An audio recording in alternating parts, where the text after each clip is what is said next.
श्री कृष्ण मणि। एक बार भगवान श्री कृष्ण बलराम जी के साथ हस्तिनापुर गए।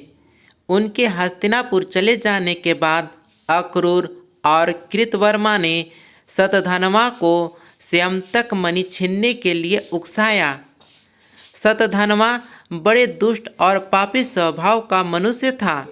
अक्रूर और कृतवर्मा के बहकाने पर उसने लोभवश सोए हुए शतराजित को मौत के घाट उतार दिया और मणि लेकर वहां से चला गया। शतधन्वा द्वारा अपने पिता के मारे जाने का समाचार सुनकर सत्यभामा शोकातुर होकर रोने लगी। फिर भगवान श्री कृष्ण का स्मरण कर उसने यह प्रतिज्ञा की कि जब तक श्री कृष्ण शतधन्वा का वध नहीं कर देंगे वह अपने पिता का दाह संस्कार नहीं होने देगी। इसके बाद उसने हस्तिनापुर जाकर श्री कृष्ण को सारी घटना से अवगत कराया। वे उसी समय सत्यभामा और बलराम जी के साथ हस्तिनापुर से द्वारिका लौट आए। द्वारिका पहुंचकर उन्होंने शतधन्वा को बंदी बनाने का आदेश दे दिया। जब शतधन्वा को ज्ञात हुआ कि श्री कृष्ण ने उसे बंदी बनाने का आदेश दे दिया है तो वह भयभीत होकर कृतवर्मा और अक्रूर के पास गया और उनसे सहायता की प्रार्थना की, किंतु उन्होंने सहायता करने से इनकार कर दिया। तब उसने स्यंतक मणि अक्रूर को सौंप दी और अश्व पर सवार होकर द्वारिका से भाग निकला।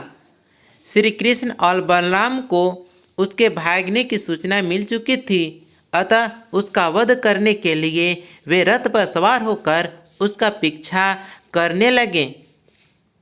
उन्हें पीछे आते देख शतधन्वा भयभीत होकर अश्व से कूद गया और पैदल ही घने वन की ओर दौड़ने लगा। तब श्री कृष्ण ने सुदर्शन चक्र से उसका मस्तक धड़ से अलग कर दिया।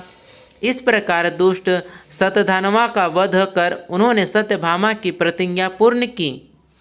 शतधन्वा की मृत्यु का समाचार सुनकर कृतवर्मा और अक्रूर भयभीत होकर अपने परिवारों सहित द्वारिका से चले गए। श्री कृष्ण अक्रूर से बड़ा प्रेम करते थे।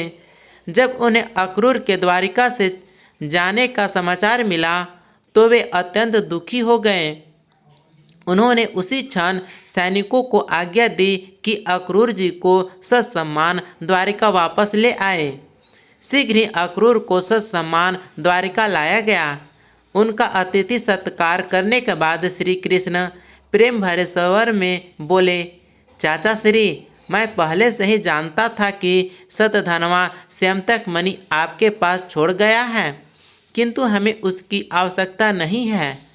आप बड़े धर्मात्मा और दानी हैं, इसलिए उसे आप अपने ही पास रखें। उनकी बात सुनकर अक्रूर की आंखों से आंसू बह निकले।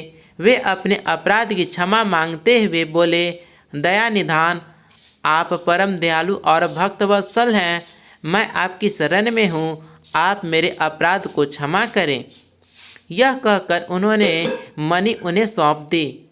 तब भगवान श्री कृष्ण ने उन्हें गले से लगा लिया और वह मणि वापस उन्हें लौटा दी। अक्रूर जी ने तभी ये प्रण किया कि वे अब लालच से हमेशा दूर रहेंगे, क्योंकि लालच बुरी बला है। इस प्रकार से यह वीडियो यहीं पर समाप्त होता है। आप अपनी राय हमें कमेंट में ज़रूर दें। वीडियो देखने के लिए धन्यवाद। आपका दिन शुभ हो।